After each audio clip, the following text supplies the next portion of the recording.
Se estás tentado em hesitação, olhai pro Cordeiro de Deus. A paz do Senhor, meus queridos e amados irmãos do devocional do Simply Pentecostal. É uma alegria muito grande poder estar aqui mais um sábado para juntos lermos a palavra de Deus e meditarmos no profeta Jeremias. Desta maneira, nós vamos abrir as nossas Bíblias no capítulo 5 e nós vamos dar continuidade àquilo que nós temos falado a cada sábado.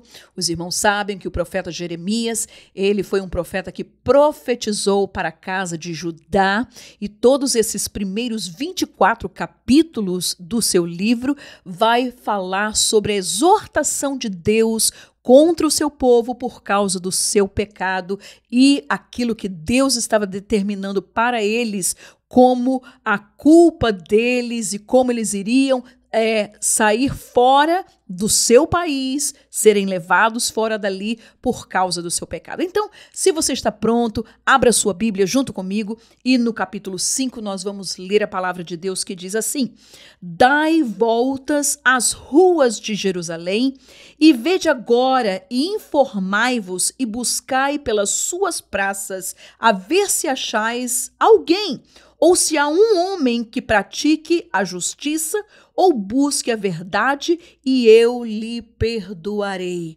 Deixa eu fazer uma pausa por aqui. Se você ler este versículo lá no fundo, do seu pensamento, talvez aquele versículo de Romanos, capítulo 3, no versículo 11 e 12, talvez tenha vindo ao seu coração porque, não é? O mesmo Deus que inspirou a Jeremias, inspirou o apóstolo Paulo também, que ele disse o quê? Não há ninguém que entenda, não há ninguém que busque a Deus, todos se extraviaram e juntamente se fizeram inúteis. Então Deus está dizendo para o seu povo, olha, eu estou olhando para vocês, caminhando nas ruas de Jerusalém e não tem ninguém que pratique o bem, que pratique a justiça, que busque a verdade. E ele segue, e ainda que este povo digam, vive o Senhor, de certo, falsamente juram.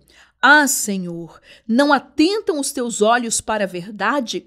Feriste-os e não lhes doeu, consumiste-os e não quiseram receber a correção, endureceram as suas faces mais do que uma rocha, não quiseram voltar. Olha aí Deus falando, contendendo, dizendo para o povo, mas o povo simplesmente não quer ouvir a correção de Deus. Novamente nós lembramos do versículo de Hebreus, no capítulo 12, dizendo, olha, Deus dizendo, se suportais a correção, Deus recebe por filho, mas essa não era a verdade, infelizmente, do povo de Judá. E ele continua dizendo, eu, porém, disse, deveras estes são uns pobres, são loucos, pois não sabem o caminho do Senhor, o juízo do seu Deus.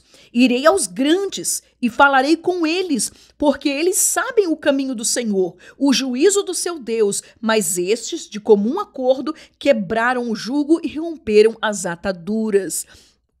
Deus está falando, olha, talvez, Jeremias, esse povo que a gente está falando com eles é porque são povo, pessoas que não entendem, não têm a compreensão, mas não era isso, irmãos. A liderança também estava da mesma maneira, errando e fazendo o povo errar. E por isso Deus diz, um leão do bosque os feriu, um lobo dos desertos os assolará, um leopardo vigia contra suas cidades, qualquer que sair delas será despedaçado, porque as suas transgressões se multiplicaram-se as suas apostasias.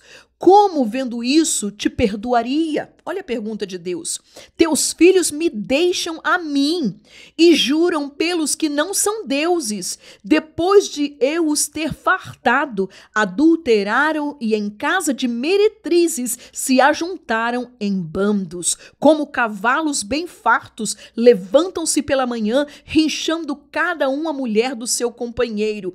Deixaria eu de castigar estas coisas, diz o Senhor? Ou não se vingaria minha alma de uma nação como esta? Irmãos, nós vamos entender de que todo pecado separa o homem de Deus. E todo pecado, quando consumado, ele leva o homem a um declínio. Por isso a Bíblia diz de que um abismo chama outro abismo. E se essa pessoa não se arrepende, o que é que acontece?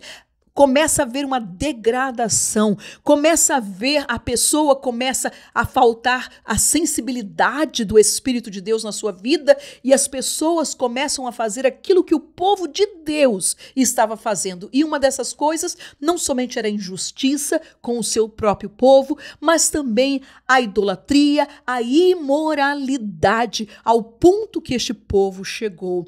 E Deus diz para eles: subi aos seus muros e destruí-os. Não façais, porém, uma destruição final. Tirai as suas ameias, ou seja, aqueles parapeitos que estavam nas suas torres, né? Porque não são do Senhor. Porque alevosissimamente se houveram contra mim a casa de Israel e a casa de Judá, diz o Senhor. Negam ao Senhor e dizem: não é ele, e nenhum mal nos sobrevirá. Não veremos espada nem fome. E até os profetas se farão como vento, porque a palavra não está com eles. Assim lhe sucederá a eles mesmos. Portanto, assim diz o Senhor, o Deus dos exércitos, porquanto disseste tal palavra: eis que converterei as minhas palavras na tua boca em fogo, e a este povo em lenha, e eles serão consumidos. Eis que trarei sobre vós uma nação de longe, ó casa de Israel, diz o Senhor, uma nação robusta, uma nação antiquíssima, uma nação cuja língua ignorarás e não entenderás o que ela falar. De quem Deus estava falando? Estava falando da Babilônia, uma nação que era um império agora controlando todas aquelas demais pequenos reinos, entretanto uma nação antiquíssima, mesmo do tempo de Nimrod. Então nós vamos ver de que Deus está dizendo para o seu povo: a língua que eles falam, vocês não saberão. E foi exatamente isso. Lembra-se de Daniel, dos seus irmãos que foram para lá, tiveram que aprender uma nova língua, não é? A língua dos caldeus. E tudo isso, irmãos, Deus está falando, Deus está dizendo, e o povo simplesmente está dizendo: isso não vai acontecer, Jeremias. Deus não vai nos maltratar, Deus não vai fazer isso com o seu povo. Mas eu quero lhe lembrar de que neste momento em que Jeremias escreve a sua palavra, o reino de Israel já havia sido tomado pela Síria. Mas mesmo olhando o exemplo daquilo que aconteceu com os seus irmãos, com as 10 tribos, o povo, ao invés de se arrepender, de dizer: Senhor, tem misericórdia de nós, o povo fez ainda pior do que Israel. E com isso estavam, falando e contendendo e dizendo para o próprio Jeremias, essa tua palavra, Jeremias, não é de Deus. E os irmãos vão ver, no decorrer deste livro, o que até o profeta Jeremias, ele sofre por causa dos outros demais profetas, dos príncipes e do próprio rei. Entretanto, a palavra de Deus, quando ele fala, a sua palavra não muda. Passa o céu, passa a terra, mas a palavra do Senhor permanece para sempre. E ele dizendo desta nação da Babilônia: a sua aljava é como uma sepultura aberta. Todos eles são valentes. Deus não estava preparando, uma nação fraquinha para poder vir tomar, ajudar, mas uma a qual entrou e fez um destroço, que até os dias de hoje todos os historiadores não somente falam, conhecem sobre a destruição da Babilônia em Israel.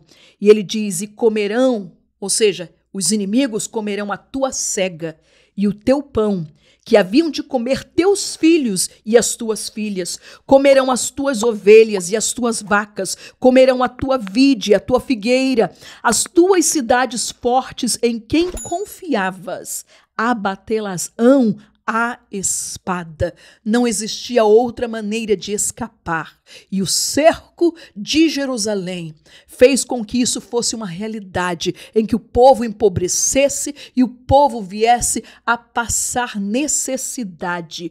Contudo, versículo 18 diz: ainda naqueles dias, diz o Senhor, não farei de vós uma destruição final. Eu louvo ao nosso Deus, meus queridos e amados irmãos, porque por mais que o castigo de Deus possa vir e possa ser levantado por causa do pecado do seu povo, a promessa de Deus sempre é: existe uma raiz de esperança, existe uma palavra de esperança. Deus, ele castiga, mas ele traz a esperança para aqueles que se arrependam e voltem ao caminho do Senhor. E ele disse: sucederá que quando disserem: por que nos fez o Senhor, nosso Deus, todas essas coisas? Então lhes dirás: como vós me deixastes e servistes a deuses estranhos na vossa terra, assim servireis a estrangeiros em terra que não é vossa.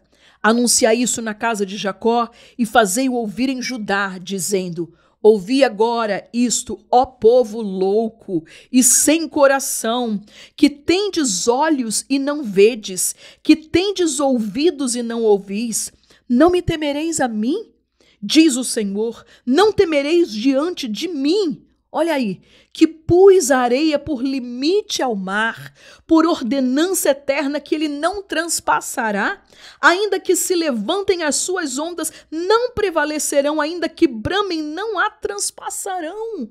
O povo estava contendendo, não era com um ídolo, com um Deus de madeira nem de pedra, eles estavam contendendo com aquele que era o Jeová Elohim, o Adonai, o Criador de todas as coisas, o Deus Todo-Poderoso. Era com quem ou contra quem eles estavam contendendo. Mas este povo, diz o Senhor, é de coração rebelde e pertinaz. Rebelaram-se e foram-se, e não dizem no seu coração: temamos agora ao Senhor, nosso Deus, que dá chuva a temporã e a tardia seu tempo, e as semanas determinadas da cega nos conserva. Versículo 25. As vossas iniquidades desviam estas coisas, e os vossos pecados afastam de vós o bem. Aleluia. Nessa tarde ou nesta manhã, conforme você esteja me ouvindo, nós queremos deixar muito claro para os nossos corações, para mim, para você, de que o pecado nos afasta de Deus. Não existe maneira de Deus comungar com o pecado. Nunca houve na história, nem do seu povo, nem da igreja, nem no livro de Atos dos Apóstolos, toda vez em que o homem, que aquele que havia conhecido a Deus, se rebelou, pecou, houve uma separação. E sabe mais o que, meus queridos e amados irmãos? Esta separação faz-nos buscar. Quando o homem peca, que fica separado de Deus, este homem tenta buscar maneiras de reatar, de alternativas, de poder consertar ou evitar as consequências do seu pecado. Entretanto, isso é em vão, porque quando nós vemos na Bíblia Sagrada, e nós vamos dar apenas 2 exemplos, vamos lembrar de Adão. Adão foi um homem criado por Deus. Foi um homem que na sua criação, ao vir a vida, ele não tinha pecado, ele não tinha conhecido pecado, ele não sabia, não é como eu e você que aceitamos a Jesus e conhecemos e tivemos uma vida, não é, de pecado antes e que nós fomos regenerados por Deus. Adão não teve isso, ele nunca conheceu, ele foi formado em perfeição. Entretanto, meus queridos irmãos, o que foi que acontece? O que foi que Deus disse? No dia que comerdes o fruto, no dia que desobedecerdes, no dia de que pecardes, vós morrereis. Aleluia. E o que foi que aconteceu? Foi exatamente isso. Caiu Adão e morreu? Não, ele viveu 937 anos. Entretanto, seu espírito, naquele momento, morreu. Naquele momento, o espírito de Adão separou-se do seu Criador. Naquele momento, e nós vamos ver de que a primeira coisa que ele fez foi se esconder. E quando a voz de Deus surgiu no jardim, Adão, aonde estás? Ele disse, Senhor, olha, eu vi que estava nu, eu me escondi. E o que é que acontece? Quando nós pecamos e nós separamos de Deus, não somente nós tentamos criar alternativas para consertar o nosso erro, porque foi isso que Adão fez, cobriu-se de folhas para poder tentar cobrir a sua nudez, mas e dar desculpas. A mulher que tu me deste deu-me do fruto e eu pequei, e eu comi, e eu errei, e ainda tentando colocar a culpa no próprio Deus. Mas, em segundo lugar, nós vamos ver a pessoa de Davi. Davi era um homem justo, irmãos. Davi um homem, conforme a Bíblia diz, segundo o coração de Deus. Um homem que tinha um temor tão grande ao Senhor. Vocês têm nestes terças e quintas-feiras, têm estudado aqui, têm lido os salmos juntamente com a nossa irmã Manuela, e vocês têm visto cada salmo que este homem de Deus chamado Davi, ele compôs para salmodiar ao seu Deus.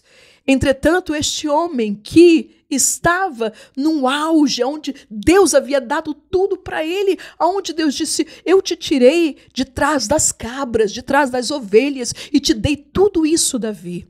Mas no dia que Davi, ele cobiçou aquela mulher, no dia que ele caiu, no dia de que ele pecou, houve uma separação automaticamente de Deus, do Espírito de Deus, da vida de Davi. E o que é que acontece? Ele começa a tentar encobrir os seus pecados, tentar achar alternativas para as consequências do seu pecado. E meus queridos e amados irmãos, não existe nada neste mundo que eu e você possamos fazer para ter como alternativa da consequência do nosso pecado. O pecado separa de Deus, o pecado cega, o pecado faz um homem insensível diante de Deus, o pecado traz a morte, o pecado destrói o homem se torna uma criatura que você não consegue entender, como o rei Davi, tão justo, um homem tão belo diante de Deus, com uma alma tão maravilhosa como ele, mas este homem no dia que pecou,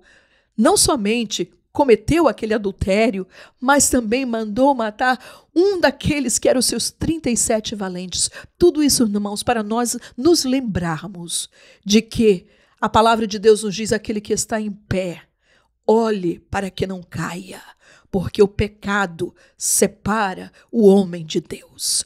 Nós podemos estar na maior igreja do mundo, nós podemos estar na denominação mais importante deste mundo, nós podemos ser filhos ou filhas do pastor renomado que seja, mas o pecado separa o homem de Deus. E este pecado faz deste homem, se não se arrepender, uma criatura, se torna uma pessoa irreconhecível diante dos olhos nossos, como aquilo que nós vimos. Entretanto, nós entendemos, Deus ele continua contendendo com o seu povo e dizendo, porque ímpios se acham entre o meu povo. Cada um anda espiando como se acaçapam os passarinheiros, armam laços perniciosos com que prendem os homens. Como uma gaiola cheia de pássaros são as suas casas, cheias de engano, por isso se engrandeceram e enriqueceram. Engordam-se, alisam-se e ultrapassam até os feitos dos malignos. Não julgam a causa dos órfãos, para que eles prosperem, nem julgam o direito dos necessitados. Não castigaria eu estas coisas? Diz o Senhor. Não se vingaria a minha alma de uma nação como esta? Coisa espantosa e horrenda se anda fazendo na terra. Profetas profetizam falsamente, e os sacerdotes dominam pelas mãos deles. Mas escute aí a palavra final do que Deus lhe disse. E o meu povo assim o deseja, E que fareis no fim disso? O problema estava no coração do homem.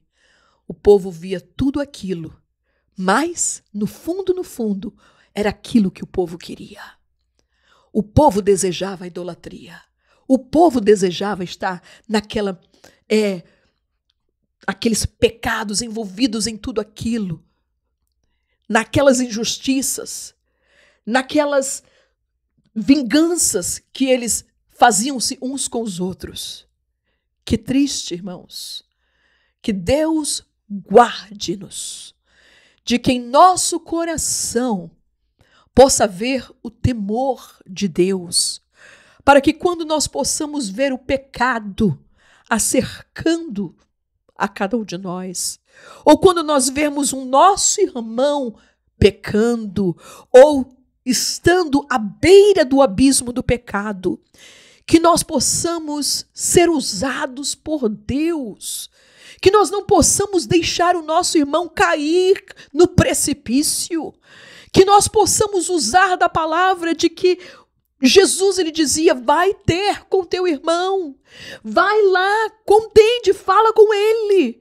Se ele não quiser ouvir, leva o presbítero da igreja. Se ele não quiser, vai, repreende-o. Para quê, irmãos?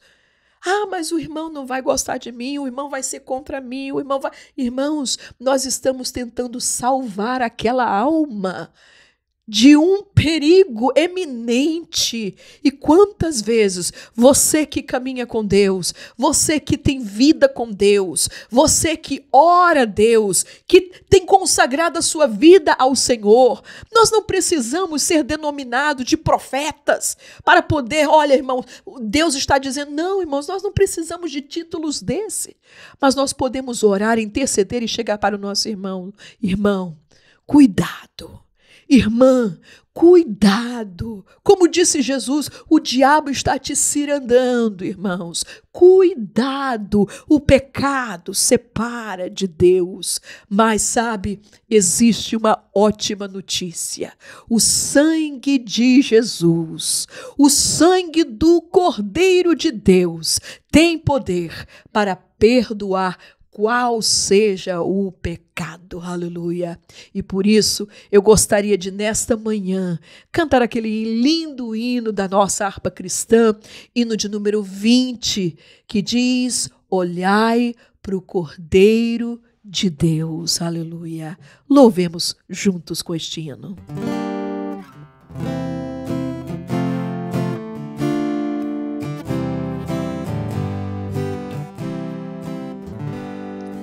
Livres de pecado, vós quereis ficar, olhai pro Cordeiro de Deus.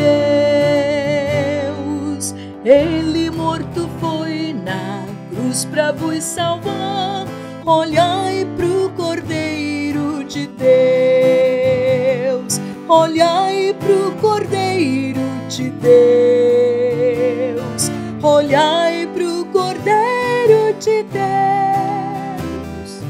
Porque só Ele vos pode salvar. Olhai pro Cordeiro de Deus. Se estais tentado em hesitação, olhai pro Cordeiro de Deus.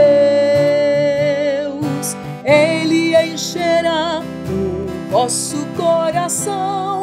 Olhai pro Cordeiro de Deus. Olhai pro Cordeiro de Deus. Olhai pro Cordeiro de Deus. Porque só Ele vos pode salvar. Olhai pro Cordeiro de Deus. Se estáis cansados e sem mais vigor, olhai pro Cordeiro de Deus. Ele vos quer dar seu divinal amor. Olhai pro Cordeiro de Deus.